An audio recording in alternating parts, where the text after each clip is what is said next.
Students, तो आज हम बात करेंगे फिगर ऑफ स्पीच की। आज का टॉपिक जरा थोड़ा सा हटके है। फिगर ऑफ स्पीच यानी जो आप हिंदी में पढ़ते हैं अलंकार। अलंकार क्या होता है पहले देख लेते हैं इसकी डेफिनेशन। वर्ड और phrase that makes our language beautiful, effective and impressive known as figure of speech. तो स्टूडेंट्स, जब हम अपने इंग्लिश की ब्यूटी को बढ़ाने के लिए जो स्पीच को डेकोरेट करते हैं, जिन शब्दों का यूज़ करके हम अपनी लैंग्वेज को सजाते हैं, सुंदर बनाते हैं, वही हमारी फिगर ऑफ स्पीच यानी अलंकार होते हैं। जैसे कि स्टूडेंट देखो, क्यों ज़रूरत पड़ती है हमें इंग्लिश सजाने के लिए। जब हमारे घर में कोई शादी हो, पार्टी हो, कोई फंक्शन हो, तो आपने देखा होगा जेंट्स हो या फिर वो फीमेल हो, सभी कुछ ना कुछ स्पेशल करते हैं अपने आप को सुंदर बनाने के लिए। जैसे फीमेल्स यूज़ करती हैं लिपस्टिक का, आई शेडो का, मस्कारा का, पाउडर का, तो वो और एक्स्ट्रा ट्रीटमेंट भी लेती हैं पार्लर में जाकर। क्यों? ताकि वो सुंदर दिख सकें। जेंट्स भी कोई कम नहीं है इसमें, जेंट्स भी बहुत सारी चीज़ें ऐसी यूज़ करते हैं। इसीलिए अपनी इंग्लिश को, अपनी लैंग्वेज को सुंदर बनाने के लिए हम जब जो चीज़ यूज़ करते हैं, जिन वर्डों का यूज़ करते हैं, उन्हें हम फिगर ऑफ स्पीच कहते हैं। तो कैसे? अच्छा एग्जाम्पल के थ्रू देखेंगे। जैसे कि स्टूडेंट, हम क्या कहते हैं, हमें कभी हमारा फ्रेंड हो, रिलेटिव हो, बहुत दिनों में मिला हो, तो हम कहते हैं ओ आजकल तो बड़ा ईद का चांद हो रहे हो। तो ईद का चांद हमने वर्ड क्यों यूज़ किया? क्या वो रियल में ईद का चांद है? नो, ईद का चांद तो ऊपर है, वो तो आकाश से नीचे आ नहीं सकता।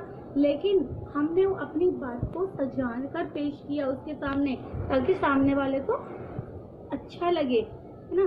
तो अब वो तो एक इंसान है, हम ऐसे भी तो कह सकते थे कि भाई बहुत दिनों में दिखाई दियो, लेकिन हमने ईद का चांद यूज किया, तो वही हमारे अलंकार फिगर ऑफ स्पीच हो जाते हैं।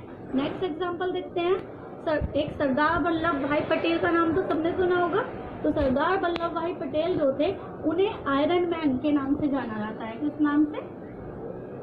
आयरन मैन, लौह पुरुष। तो क्या वो एक लोहे के बने हुए पुरुष हैं? नहीं ना। लेकिन क्यों कहा गया? वो एक साधारण से इंसान थे। उनकी जो क्वालिटी है उसको आयरन मैन के थ्रू शो किया गया।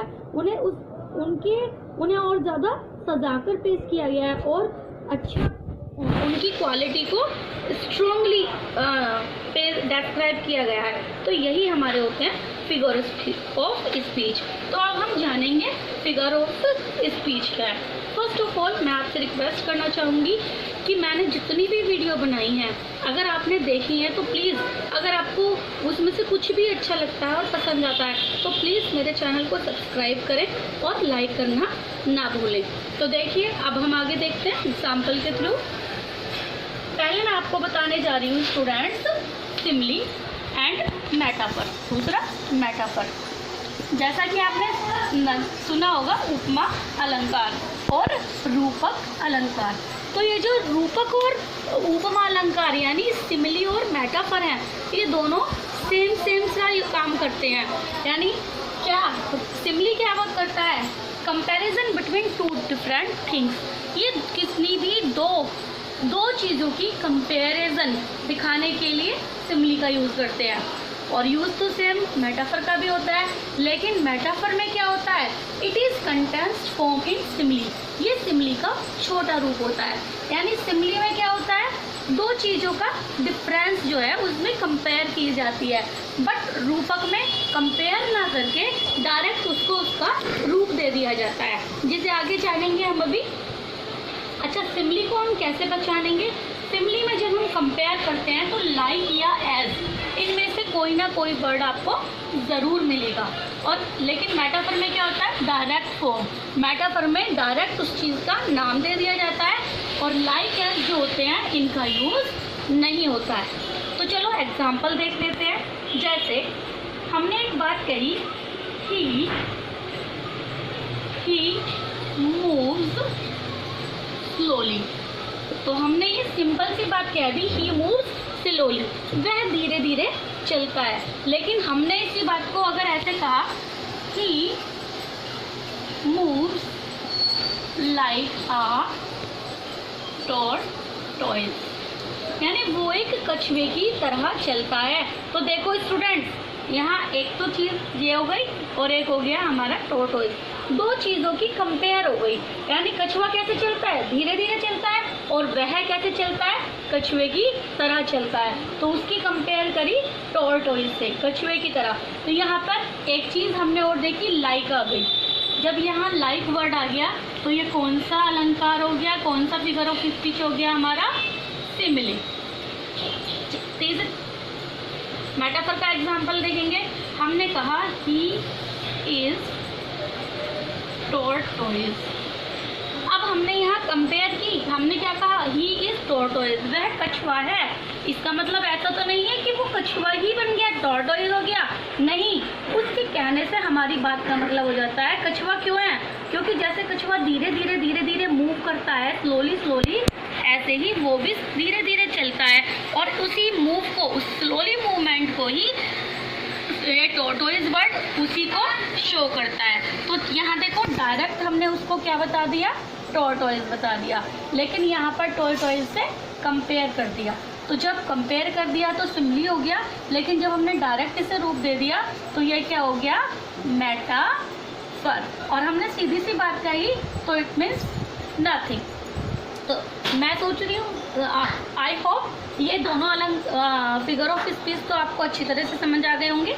अब इसके हम 2-3 एग्जाम्पल और देखते हैं। सिमिली और मेटाफर दोनों के एग्जाम्पल को मैं साथ साथ पढ़ाऊंगी ताकि आपको दोनों का बीच का डिफरेंस समझ आ जाए। तो सिमिली में वन थिंग और है कि ये जो है डायरेक्ट कंपैरिजन करती है किसी चीज़ का, और मेटाफर में इनडायरेक्ट कंपैरिजन होता है। यानी कंपैरिजन तो दोनों में ही है, लेकिन इसमें डायरेक्ट हो जाता है जो लाइक और एज से शो होता है, और इसमें लाइक एज वर्ड का यूज़ नहीं होता, शो नहीं होता। तो देखो फर्स्ट एग्जाम्पल हम देखते हैं। हमने हमेशा यही पढ़ा होगा, the camel is the ship of desert, यानी ऊँट जो है रेगिस्तान का जहाज है। ये तो हम अक्सर पढ़ते ही रहते हैं ना, लेकिन क्या सच में ऊँट जहाज है, नहीं है ना। तो उसकी यानी शिप से कंपैरिजन की गई है, मगर इनडायरेक्ट उसको उसका रूप दे दिया गया है। तो है तो कंपैरिजन ही, लेकिन अगर हम सिमिली बनाते हैं इसका तो क्या होगा, just as camel is used to ship the of desert. यानी अगर हम ऐसा कहते हैं जस्ट एज, यहाँ पर क्या दिखा स्टूडेंट्स, एज का यूज हुआ। मैंने पहले बताया था लाइक या एज यहाँ पर मिले, तो कैमल को यूज़ किया जाता है इस तरह से जैसे कि डेजर्ट का शिप हो। तो यहाँ पर डायरेक्ट कंपैरिजन की गई शिप के साथ, लेकिन यहाँ इनडायरेक्टली कंपैरिजन था।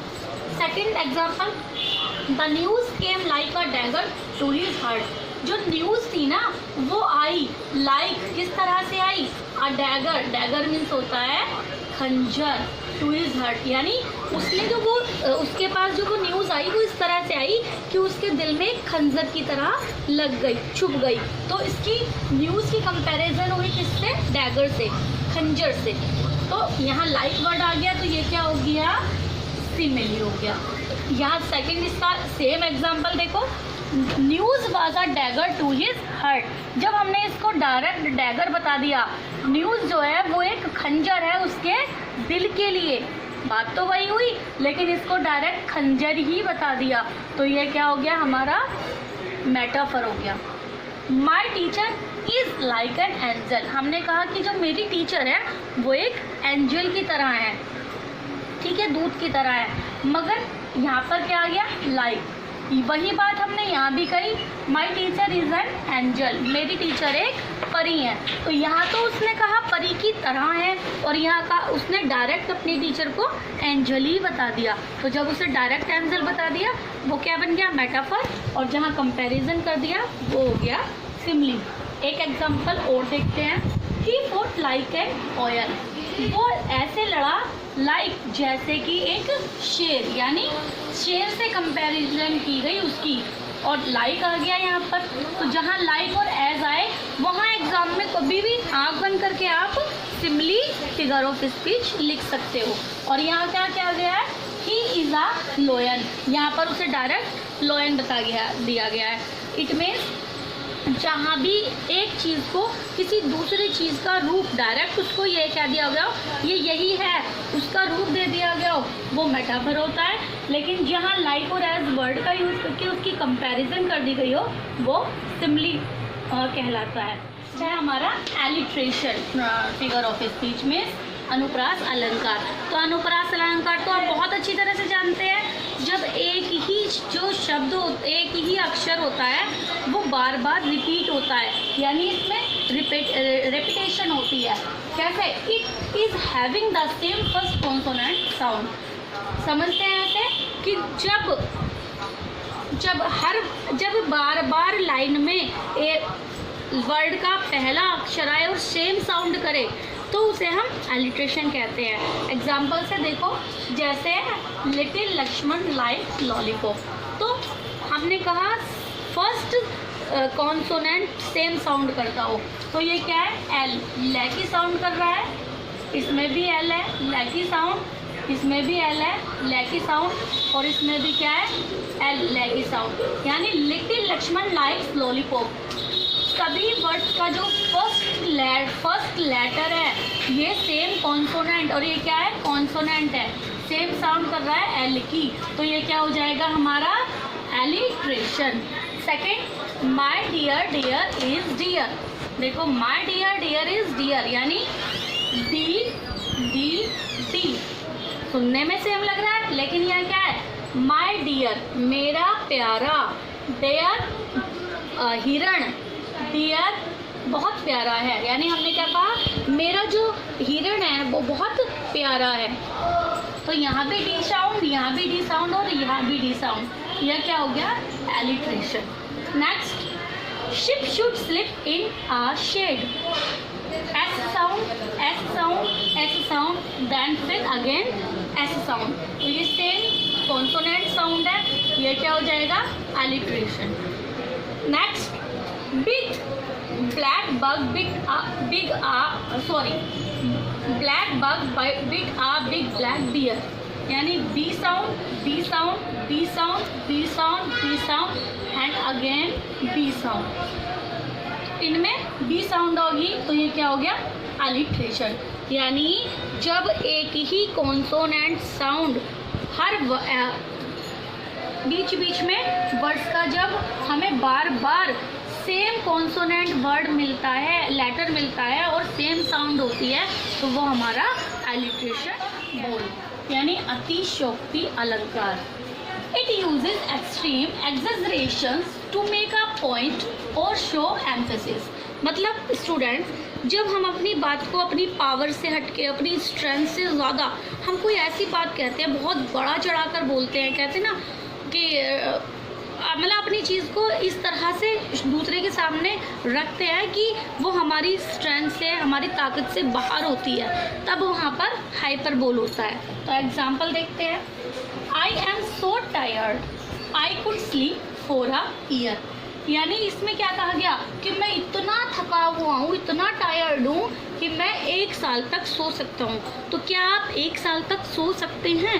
ज़्यादा से ज़्यादा आप पूरे दिन सो सकते हैं, पूरी रात सो सकते हैं, 1 रात 2 दिन सो सकते हैं, उसमें भी बीच बीच में जाग जाएंगे। क्या आप 1 साल सो सकते हैं? तो ये क्या कहा? बहुत बढ़ा चढ़ा कर बात कही गई कि मैं इतना थका हुआ हूँ, 1 साल तक सो सकता हूँ। तो ये क्या हो जाएगा हमारा? Hyperbole. Next, I have a million things to do today. Millions, देखो मेरे इस चीज़ से क्या पता चल रहा है? मिलियंस, लाखों। आई हैव अ मिलियन थिंग्स, यानी मेरे पास लाखों काम हैं आज करने के लिए। क्या आप एक दिन में लाखों काम कर सकते हैं? 1 काम, 2 काम, 3 काम, 4 काम, 10 काम मोस्टली आप कर सकते हैं। क्या लाखों काम कर सकते हैं? हज़ारों भी नहीं कर सकते। तो ये हमारी पावर से बाहर की बात हुई, ये क्या हुआ? Hyperbole. Next, I am so hungry, I could eat a horse. मैं इतना भूखा हूँ, जब हम मम्मी से कहते हैं कि भूख लग रही है, मम्मी बहुत तेज़ भूख लग रही है, आज तो मैं इतना सारा खाना खा जाऊँगा। आप 2 रोटियाँ खाते हैं और मम्मी से कहोगे मैं 10 रोटियाँ खाऊँगा कम से कम, तो क्या आप खा लोगे? कितनी भी तेज़ भूख लगी। तो यही बात इस सेंटेंस में कही गई है, मैं इतना भूखा हूँ कि एक बार में क्या खा सकता हूँ? 1 घोड़ा। क्या 1 घोड़ा हॉर्स कोई खा सकता है? यही है हमारा hyperbole. Next, I would move mountains for her. I would move यानी मैं हिला दूंगा किसको, माउंटेन्स, पर्वतों को, फॉर हर उसके लिए, है ना। आप इमेजिन करो आप एक बॉय है ना, और आप किसी गर्ल से अट्रैक्ट है और क्या कह रहे हैं, मैं उसके लिए पर्वतों को भी हिला दूंगा। तो क्या आप पर्वत हिला सकते हैं? माउंटेन्स तो वो हिला ही नहीं सकता। एक छोटी सी चीज़ और हम कहते हैं उसके लिए चांद तारे तोड़ कर ले आएंगे। क्या हम चांद तारे तोड़ सकते हैं वास्तव में? ये हमारी स्ट्रेंथ और हमारी पावर से बाहर की बात है। तो यही हमारी होती है मानवीकरण। When we put our qualities of a person in our non-living things, है ना। सेकंड, तो यानी जब हम किसी भी नॉन लिविंग थिंग्स की यानी किसी भी पर्सन की क्वालिटी नॉन लिविंग थिंग्स में दिखाने की कोशिश करते हैं तो वहाँ हमारा पर्सोनिफिकेशन होता है।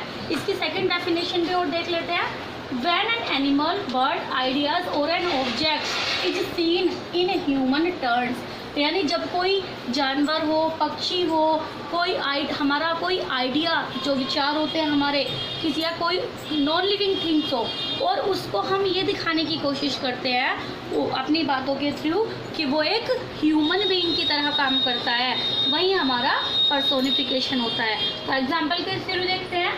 The fire swallowed the entire forest. swallowed means निगलना। तो आग ने पूरे जंगल को निगल लिया। तो स्टूडेंट्स देखो, swallow निगलना, निगलना मतलब क्या? आग कोई निगल सकती है किसी चीज़ को, यानी जो एक ह्यूमन बीइंग होता है वही खाता है और वही तो निगल सकता है। तो यानी आग को पर्सोनिफाई किया है किससे? एक ह्यूमन बीइंग से।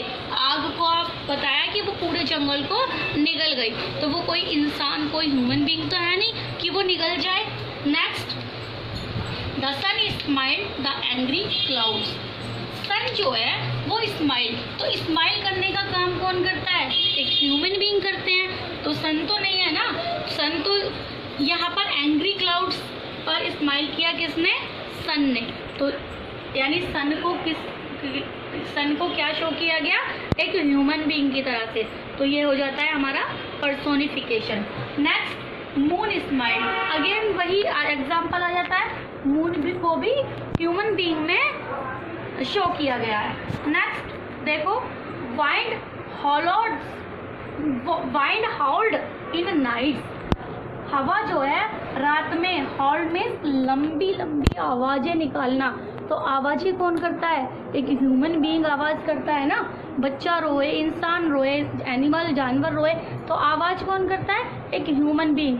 लेकिन यहाँ पर हवा को कहा गया है कि रात में हवा जो है लंबी लंबी आवाजें करती है, यानी इसको एक ह्यूमन बीइंग की तरह शो किया गया है। तो इसमें आ जाता है हमारा पर्सोनिफिकेशन। विरोधाभास अलंकार। विरोधाभास से ही पता चलता है विरोध करना, यानी किसी के अगेंस्ट होना। तो पहले देखते हैं definition. A speech in which two words contradict each other. यानी जैसा अभी मैंने बताया, विरोध शब्द से ही पता चलता है अपोजिट वर्ड, यानी जब दो ऐसे वर्ड एक साथ यूज किए गए हों जो अपोजिट हों, वहीं पर हमारा ऑक्सीमोन फिगर ऑफ स्पीच होता है। For example, the condition was seriously ill. तो हमने किसी से कहा कोई बीमार है, इल है, कि उसकी कंडीशन कैसी है पूछा, तो वो कहते हैं कंडीशन वाज सीरियसली फनी। तो देखो स्टूडेंट्स, सीरियसली मीन्स गंभीर और फनी मीन्स मजाकिया। तो दोनों ही एक दूसरे के अपोजिट वर्ड हैं, लेकिन साथ साथ यूज किए गए हैं। तो यहाँ हो गया oxymoron. Next, do you have original copy. हम किसी से जब एग्ज़ाम देने के लिए जाते हैं, कोई भी एंट्रेंस देने के लिए जाते हैं, तो आजकल क्या है, ओरिजिनल डॉक्यूमेंट्स मांगने लगे हैं। तो ओरिजिनल क्या हुआ? मतलब असली, और कॉपी मतलब उनका डुप्लीकेट, नकली। तो यहाँ असली नकली दोनों क्या हैं? दोनों एक दूसरे के अपोजिट हैं। जब दोनों वर्ड अपोजिट होते हुए साथ साथ यूज़ किए गए हैं, ये बनता है हमारा oxymoron. Next, the channel was repeated the old news again and again. यानी अब देखो लॉकडाउन चल रहा है, और लॉकडाउन में आप क्या देख रहे हो? महाभारत, रामायण, शक्तिमान, तो सारे क्या हैं? पुराने सीरियल आ रहे हैं। तो वो चैनल क्या रिपीट कर रहा है? बार बार जो हमारे पुराने सीरियल हैं, ओल्ड न्यूज़, यानी न्यूज़ भी देखते हैं हम। कोरोना की न्यूज़ चल रही है तो सुबह जो न्यूज़ देखी वही नून में भी सुनने को मिलती है, वही इवनिंग में भी। तो हम क्या कहते हैं कि ये तो बार बार ओल्ड न्यूज़ को रिपीट कर रहे हैं। तो ओल्ड मीन्स नया और न्यू मीन्स ओल्ड मीन्स पुराना और न्यू मीन्स नया।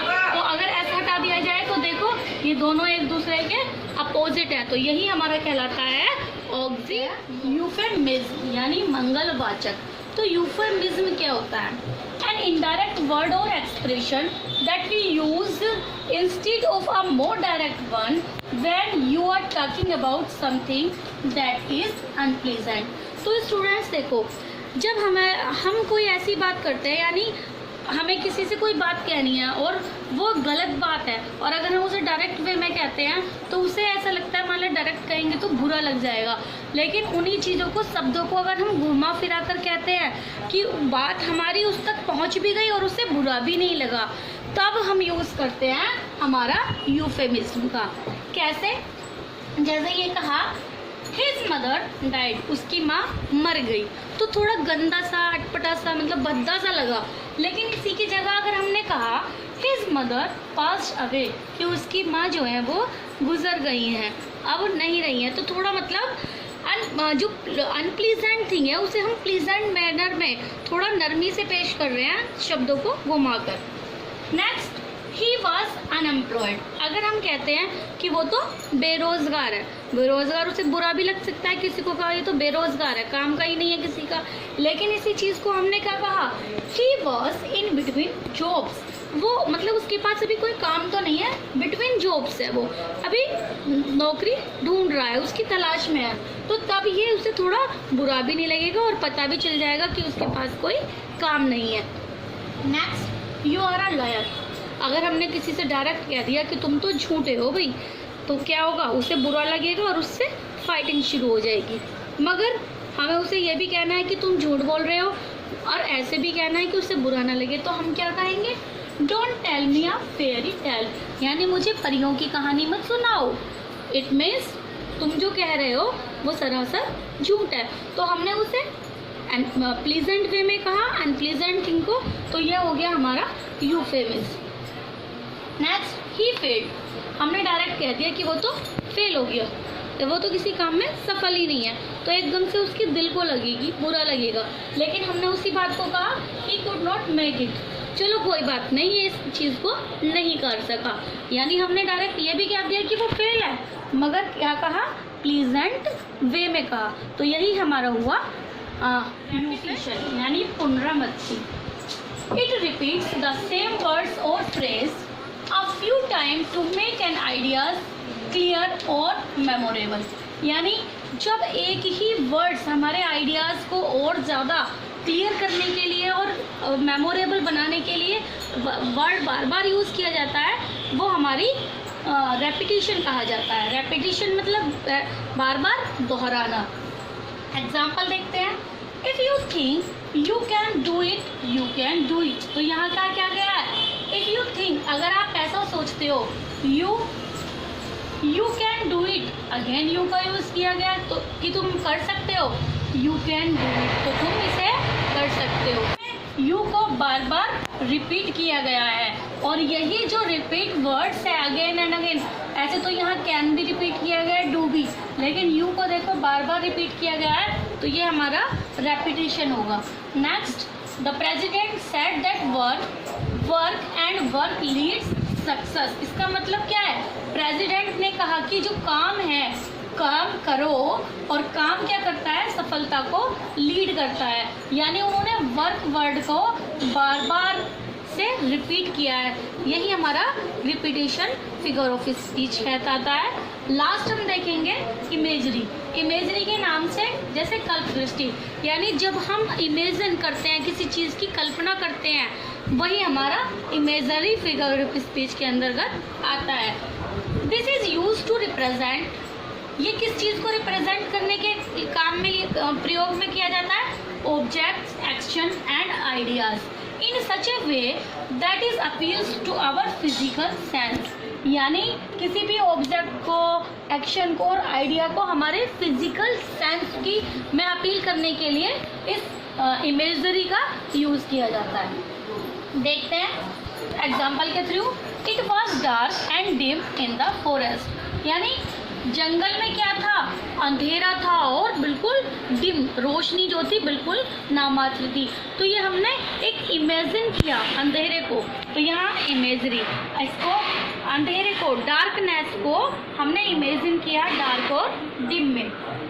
नेक्स्ट है the silence in the room was अननर्विंग, यानी रूम में जो शांति थी, कमरे के अंदर जो साइलेंस थी, पीस थी, वो अननर्विंग थी, असहनीय थी। तो ये हमने इमेजिन किया कमरे के अंदर जो साइलेंस है, सन्नाटा है, वो हमसे बिल्कुल भी बर्दाश्त नहीं हो रहा है। Next the moon is broken like a mirror, जो चांद है वो इस तरह से टूटा जैसे कि एक शीशा। तो क्या चांद इस तरह से, मून इस तरह से टूट सकता है? तो हमने एक इमेजिन किया, अपने मन में एक कल्पना की कि वो एक शीशे की तरह ब्रोक हो गया, टूट गया। तो स्टूडेंट्स, अगर मैं दोबारा से आपसे रिक्वेस्ट करती हूँ कि आपने मेरी और वीडियोस देखी होंगी, अगर आपको प्लीज़ प्लीज़ प्लीज़ अगर आपको पसंद आई या आपको देखकर अच्छा लगता है तो प्लीज़ सब्सक्राइब करना ना भूलें मेरे चैनल को, और वीडियो को भी लाइक ज़रूर कर दें। That's it.